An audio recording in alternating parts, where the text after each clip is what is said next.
Now, a new report by the Arkansas Advisory Committee to the U.S. Commission on Civil Rights is highlighting serious issues with Arkansas's public defender system. Channel 7's Andrew Mobley spoke with the chair of that committee to learn more. Andrew? The report was released after the committee researched the civil rights impact of access or lack of access to legal representation for poor defendants in Arkansas.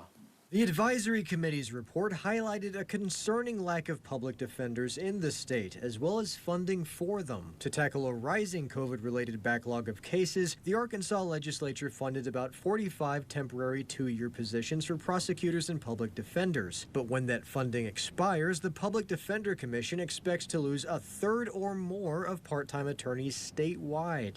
In some jurisdictions, the funding and availability of public defenders are so limited that criminal defendants don't have public defenders in every step of the process. Early on, when they come before a judge, they may not have a public defender. And I don't think that's proper. I think once a defendant, a criminal defendant, comes into contact with the judicial system, he should be represented.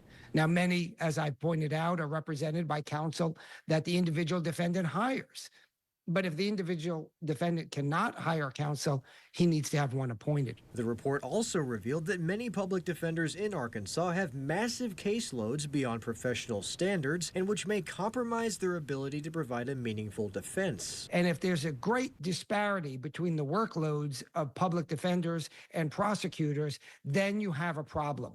And we see some of that disparity here in Arkansas. One troubling concern is that with such a beleaguered public defender system in Arkansas, innocents may be convicted of crimes they did not commit. We're worried that in focusing on our inability to fund fully public defenders, an innocent person will be wrongfully convicted. In the report's conclusion, the committee recommended the state gather definitive data on the caseload of its public defenders and increase funding for them accordingly.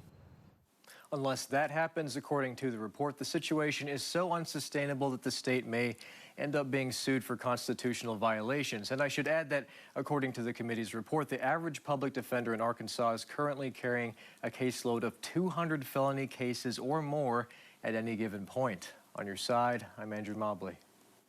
Well, thanks, Andrew. The report revealed that the starting salary for public defenders in Arkansas is just over $56,000 a year, not competitive with the private sector or any other attorney positions in the state government.